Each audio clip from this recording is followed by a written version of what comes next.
Hello, everybody. My name is Joshua, and I am with my friend. We are here to talk about the redefining education. This is the program that is brought on by the youth, for the youth, and to the youth. We are here as young people, and we are having a motion that says redefining education for the youth. And I would like to hand my speech over to my friend Regan. He's an artist, a writer, script writer, and he has a lot to say. Most welcome, Mr. Regan. Yeah, and lastly, I'm a teacher.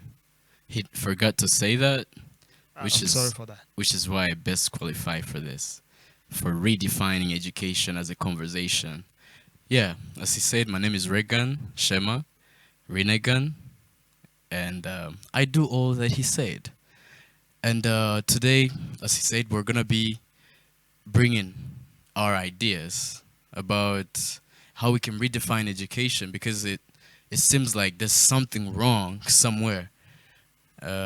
Things are not going quite as well as they should be. So, which is why we're here, and I'm ready to be with you. Thank you. Thank you very much, Mr. Regan. Uh, before we deepen in redefining education, I would like for us to know, like, do we really have something wrong in education? Or before we talk about redefining, do we have something wrong in education that we should redefine? And why do we need this thing of redefining? Yeah, I think that's why that's why we have the topic redefining education because there's already a problem in the system which needs to be fixed, and as soon as we can, as soon as we can, because it's a serious problem. Mr. Regan, when you talk about something serious and which has to be solved as soon as possible, what do you mean? What is this problem exactly? Urangoye cyane ariko ikibazo cya mbere gihari ni uko education y'ubu ngubu iri um, yibanze ku kintu gito cyane kandi ubu ngubu ntabwo ari cyo kintu dukeneye. There was a time in our lives as a continent, as people, when we needed to survive. Like, you needed to know something, even the least, to survive. But at this point, dukeneye education, education that develops someone as a whole. Okay, mbere urabona umuntu yarigaga kugira ngo atsinde nyine, utsinde nyine ujye ku yindi level, ube umugabo byihuse, ugire amafaranga byihuse, because you just needed to know the least. Urumva, ndabyibuka hari igihe iyo warangizaga mu wa gatatu segonderi washoboraga kuba wagenda And you survive. ukigisha ahantu uri kumva abantu ukayobora abantu benshi cyane, urumva, just for that. But at this point, even masters is becoming basic knowledge, urumva. So the problem is usually we need an education that develops someone as a whole, good, apana academically gusa, socially, intellectually, emotionally, physically, and spiritually, as a whole. Izo nizo aspects ubundi zigira ubuzima bw'umuntu. Exactly. Mr. Regan, back in years, I remember when I was young, my dad used to tell me, if you don't study, you're gonna cry for something. You're gonna really suffer. I can still recall it as if it happened yesterday. When we were in primary school, it was really something interesting. We started being interested. It was really something pride. We were proud of, like, you went to school, you're really doing something interesting at school. But again, this mindset that study, you'll be someone successful, study, you be someone who will achieve something more. Like, how do you see it? Do we really need this mindset to go study, make money, be successful, go study, find a career? You will go through that, and that's all the life. Is this something that we really need? Well, basically, I would say it's something good, but the way it's conducted is not the best way it could be conducted. And it's actually negative. I wouldn't say it's not just not the best, it's just negative. So, in my sense, what we should be doing No. The other problem is the people conducting, the people we're supposed to trust, don't actually understand what they're doing. They're acting out of habits, you know? I remember I was telling you earlier, hari igihe umuntu nyine yumvaga yarakeneye habits zihuse amenyera vuba vuba kugira ngo nyine survival ya buri munsi yorohe. At this point, I'm gonna say this for the youth, but most of our parents don't understand. We don't need that much grit like they needed. They needed that and they were suited for it. We are a different species.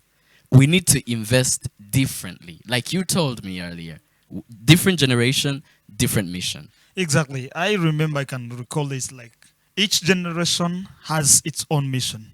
Our great grandfather's generation's mission was totally different from our father's Yeah, sure. missions. Am wondering, like when we try to recall this education, the way the education structure is, we have nursery, primary, secondary, which is divided into two parts, lower and upper, and we have universities. All the drama. All the drama, exactly. And when you look at it in French, when you're done with the primary, Nahise kugiye kuvuga igifaransa. uburi prématuré, something which has not yet grown up. Yeah. Waba urangije secondary, babyitaga kera ngo humanist. You are now full human, which means you can go and survive, because people were craving, was striving for just one aspect to survive. And when you're done, like the university ivuyemo kwita ngo universaire, you're now the universal person. You can go to any place of the world and live. But when you look at it nowadays, it has really changed the meaning. It has really changed meaning. So should we really maintain this structure that we were left with colonialists, and we still have to embrace this up to our end of life, or we have to bring up something new? We have to bring something new, like I said, and it's very urgent. Urabona umuntu yakubiswe nyine mu manuka, imodoka ikamukubita akagwa hirya muri rigore. We have to rush them to hospital. If we're lazy, we're losing that life. So what happened with this education system? Hari ahantu byapfiriye nyine, most especially because we learn in a language that's not ours. Muri kano kanya ndi kugerageza kuvuga amagambo nkayabura mu kirimi cyanjye, uri kumva, no mu cyongereza nkayabura. First of all, that's a fault in thinking, and it's gonna hinder my thinking process and my growth process as a person. So muri kano kanya turi muri ya manuka, uri kumva, we are already in the accident. Imanuka yanuza ya education system yatangiye, uri kumva, kuko the people who were driving the system, the education car, maybe they were drunk or they were on some drugs, and it's been going on. We've been on a journey, but now the car has hit another car, you know? Yeah, exactly. We've been driving carelessly. So we who are in the car, exactly, the passengers, yes, the casualties, need to be taken care of as soon as possible. We need to change things. Mr. Regan, when you talk about changing things, and this with reference to the examples that you've given about the car, it brought my mind to an idea that says, do these youth feel or understand that education needs to be renovated? Hari ababyumva, hari ababyiyumvamo nka, dufite aka instinct kumwuba wibaza ku kintu, hari ukuntu ureba umuntu sibyo nta kintu na kimwe arakuvugaho, urumva nta nubwo yari yakubaho aggressive, urumva, ariko kabuzi wiyumvamo akantu ati uriya muntu, there is something I'm feeling, uri kumva.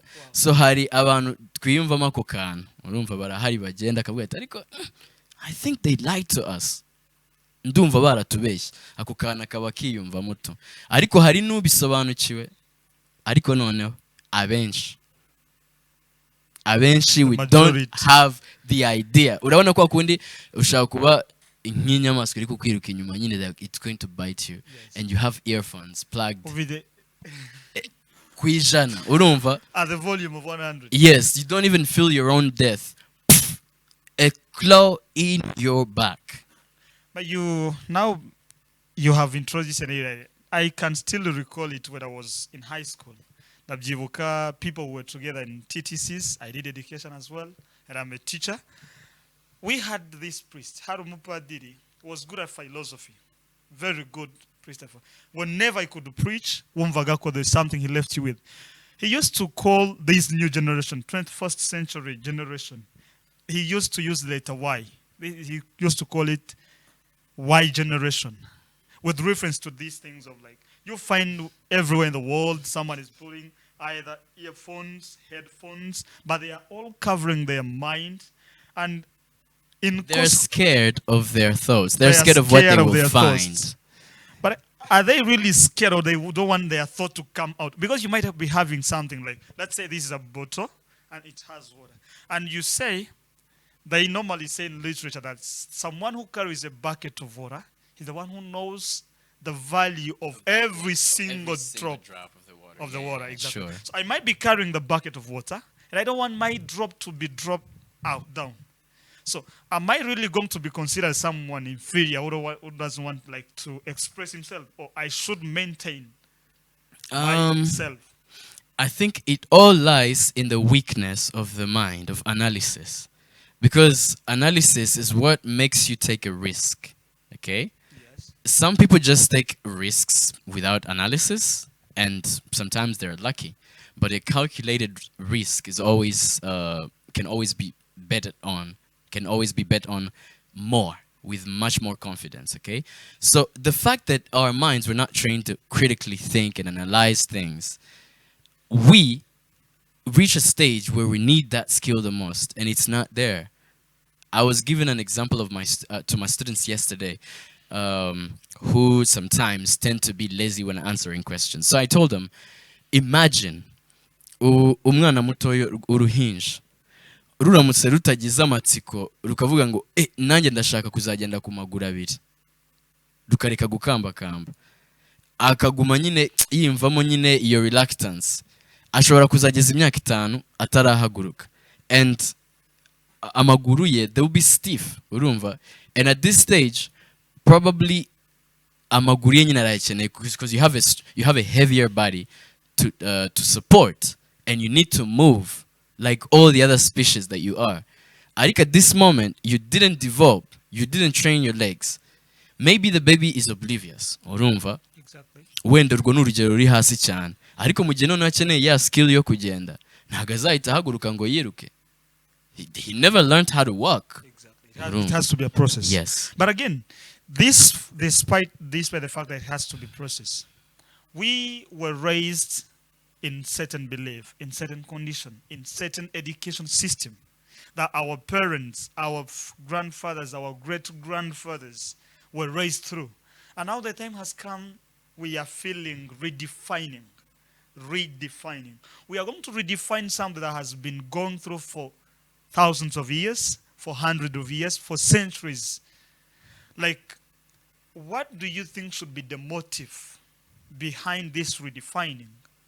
Because our great-grandfathers went through this, our grandfathers went through it, our fathers, and we, the current generation, some went through and others are still going.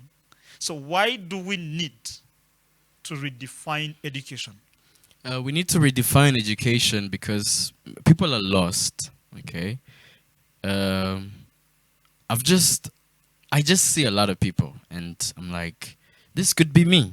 Okay, I don't have so much education qualifications like so many of my colleagues, and that puts me in a box. Okay, but when I look at these people, I'm not apologizing for this. I have a very big ego, but when I look at these people who say, I studied this, I studied this, I studied this, I'm the one helping them who has less qualifications, okay? Legal qualifications. Exactly. You're the one helping these people. So what is it that they were doing there for 3 years ahead of you, doing a master's, doing a what? What were they doing there? Mr. Regan, you brought me to the idea that says, I remember when I was doing the CPD, the continuous development, professional development. We had the quote, and Mr. Brian was there, a guy from Uganda. We had something like a debate, And there was something like, despite the fact that youth, young people, they graduate from universities, have the very high academic records, they can still make it on the global market demand. And I was wondering, like, should we study for the global market demand, or we should have certain purpose to go for school? By the way, that's the problem, the biggest problem. We study for money. Okay? And if you study for money, there's somebody who loves much more money than you do. Okay? Exactly. But if you study to develop yourself as a person, to know, to understand your environment better, you're going to be more useful than somebody who studies to become to get that money. If money is your motivation, then you are in the wrong path. You should go for business. Definitely. And those are the problems that we have in this world. People who are working for money. People who are not working to serve their spirits, to enjoy this life with a skill. Okay? Certain skill that should bring forth on its Yeah, it's a skill that gives you joy. You know, usually when people, because I'm an artist, people tend to be, that's the way of the artist. That's the way of the artist. When you think about it, how are you not an artist? You're a product of art. When you look at yourself, do you think you're a random? No. So how can you not inherit, okay, what you basically are? Basically, inheritance is embodying where you come from. Okay, so I believe buri muntu aramutse akoze ikintu akunda twese tukaba aba artist kandi beza cyane. Urabona buretseho gato to make this point even clear, urabona nko mu bahanzi impamvu se tutagikora indirimbo nziza ni iyihe? Abantu bamenye ko indirimbo zibamo amafaranga, ubwo abantu bose bafite ubushobozi, umuntu amastudio yabaye menshi, not because all these people can sing, it's because hari abantu babikoze neza babibonamo amafaranga, noneho abandi bantu bazana ubwenge bwo kubona amafaranga mu kuririmba batazi kuririmba. Thank you very much for the clear points. Coming back on redefining education. Yes. It's really something sensitive when you look to the current generations. Last night I was talking to my friend and we were like, why do people need to work? Like, why should we? Because he had a call like, the reason why our great-grandfathers or our fathers or our grandfathers worked, they were missing something and they were like, they need to work for something to survive. And it looks like the current generation, we have everything. Where a student no longer interested in learning. You can find like a graduate from university, master's, PhD, but can't even get a pen and write. This is according to statistics. When you read the Harvard statistics of languages, they said 95% of Americans don't know how to write with their pens. Don't know how to write with their pens. But is that a problem? How is that a problem? Well, it is a problem in one way or another. Yeah. I will express this in my own thoughts, and which I believe should be correct.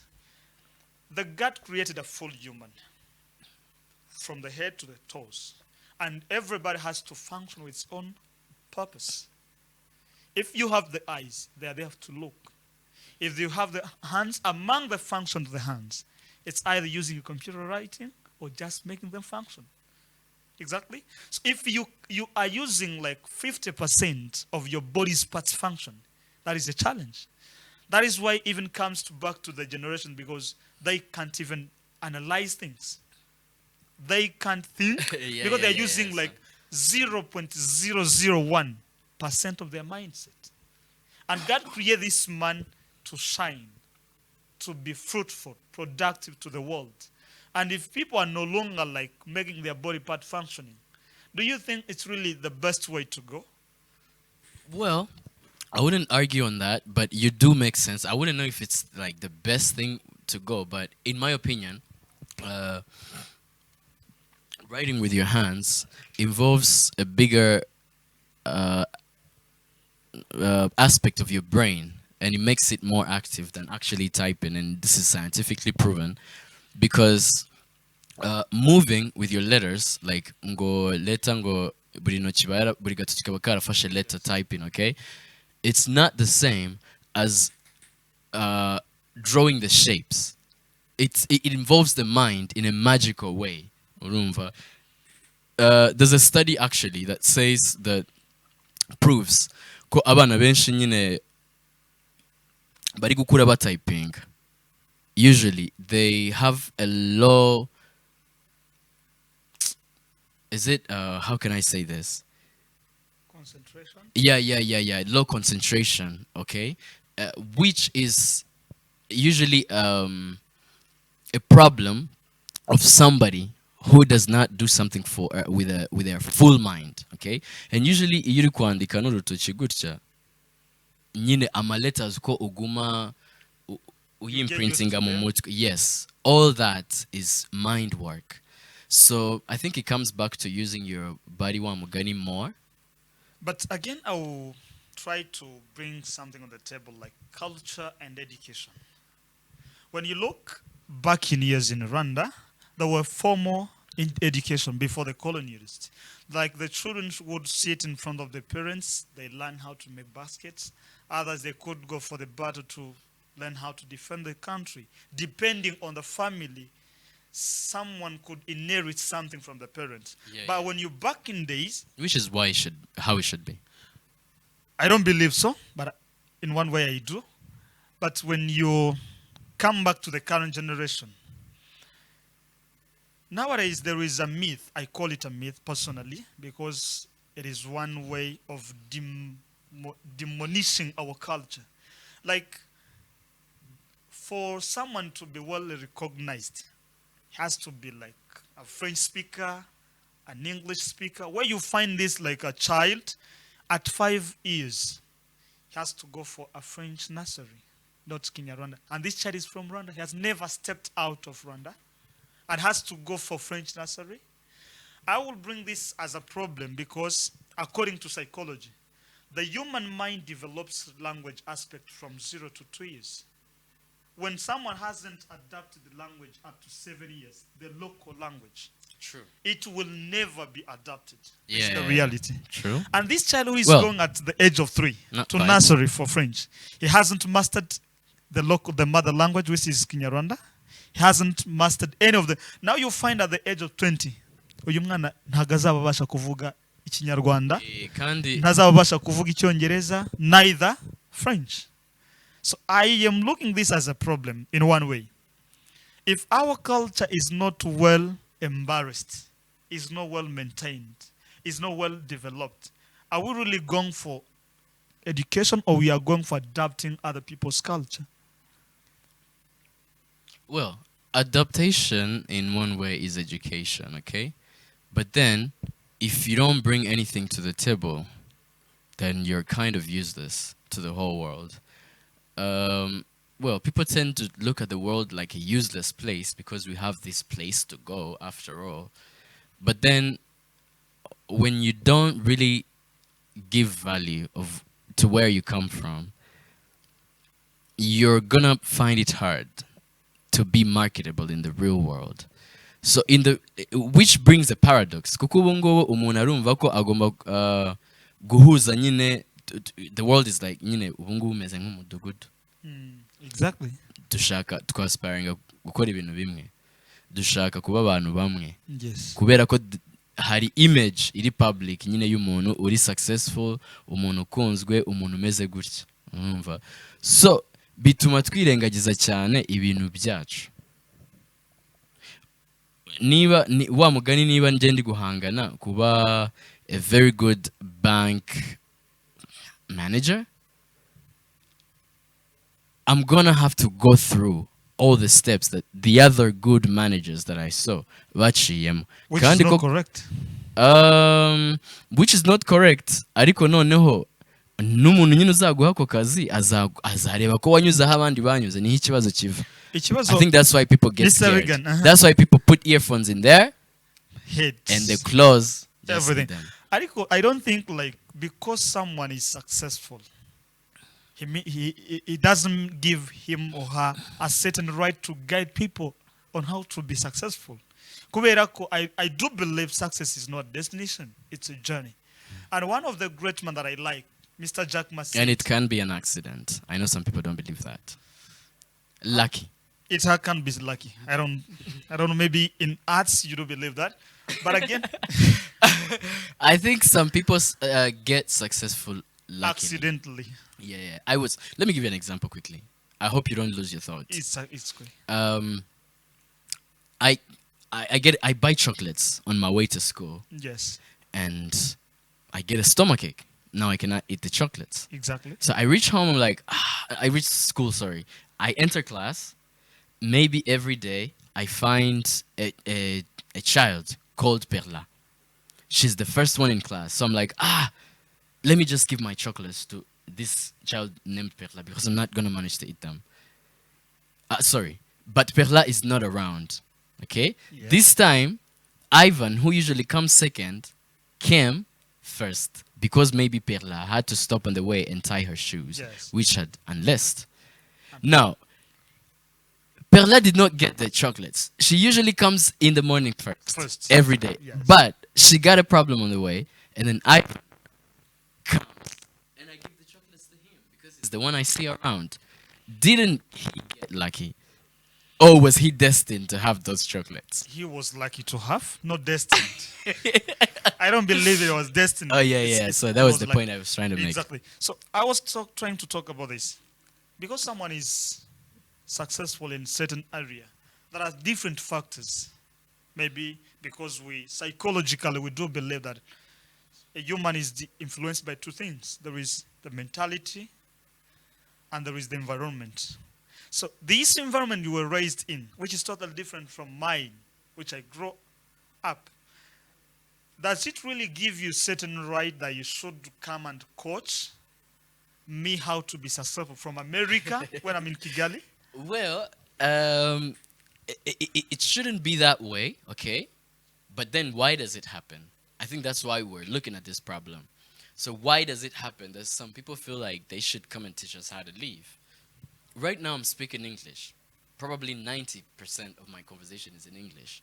And if I try to speak in Kinyarwanda, I'd struggle to find the words. Why?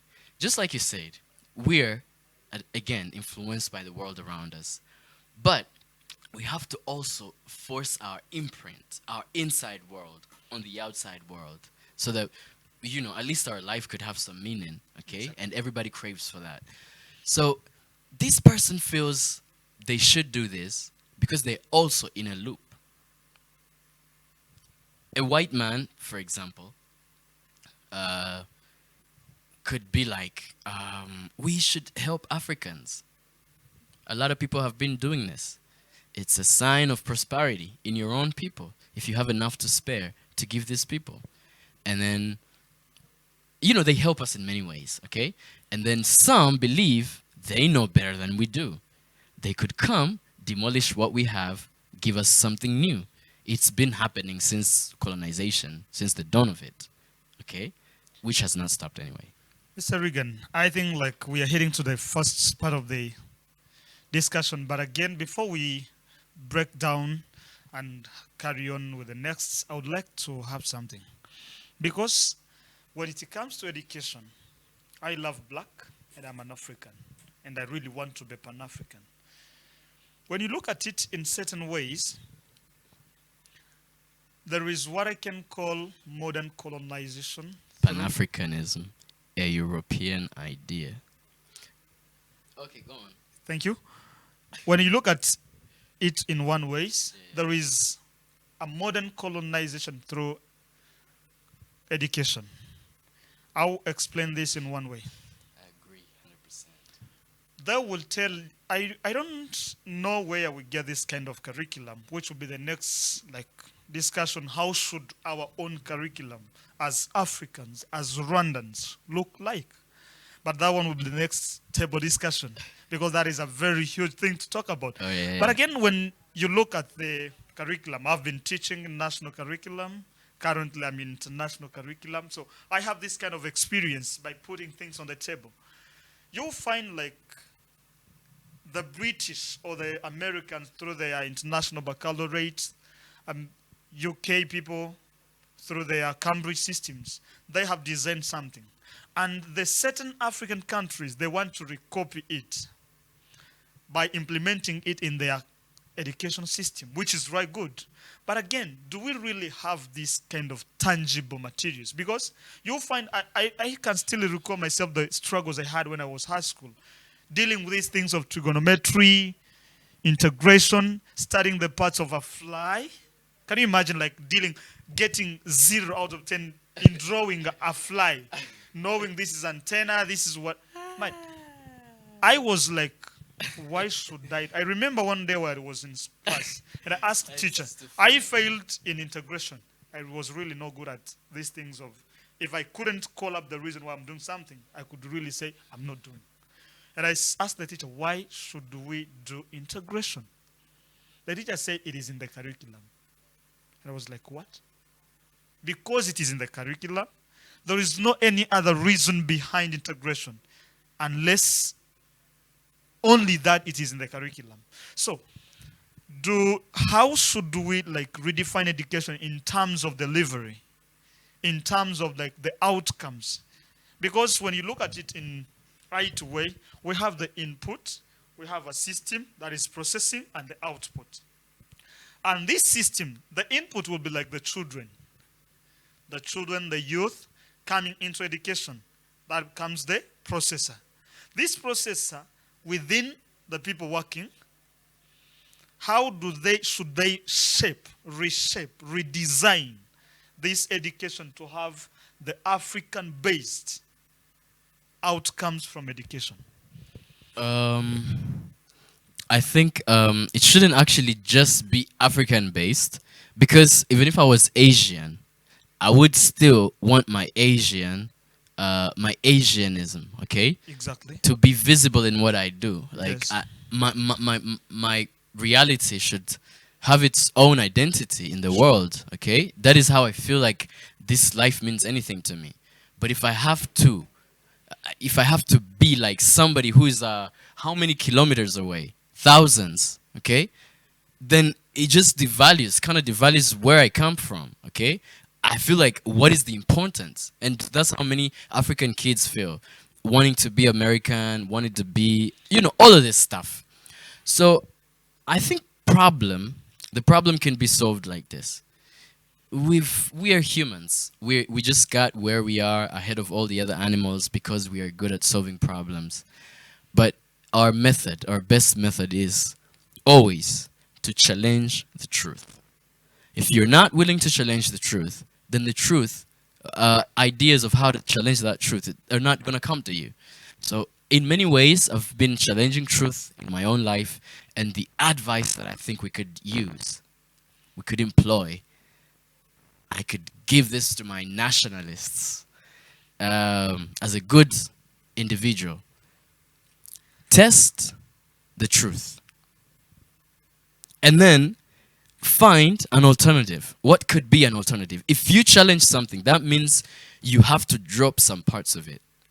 And then you engage new parts, which is bringing me to the next step. If you challenge, experiment. Yes. If you experiment, record. What is the difference in doing these things differently? Then put in some years, put in some generations to record the differences and analyze what we changed. Did it create a positive impact? Urugero, bashaka gufata nka generation ya wenda nk'ubu ngubu bakavuga ati abana bagiye guhera mu wa mbere segonderi, nibarangiza bagiye gutangira na maybe a new system of learning, okay? Igiye kumara imyaka iyi ngiyi niyi kumva bano bana nibavamo barangije, that's like how many years? 12 years segonderi, twongereho 3 4 5 ya university, ingahe nyine tubarire muri generations. We're like, oh, now we did things differently. How is this generation of students outside of the system different From the previous one? Exactly. And if there was a backlash, then we can always try something new, and we can always forgive ourselves for going wrong about it, which is different from being comfortable within something permanently. Yeah. So let's come back deciding or talking about Who is there to think about education? Who is there to think about education? That's going to be the second roundtable talk. Thank you very much. I think the first answer will be me. Thank you so much. Let's have a look on it.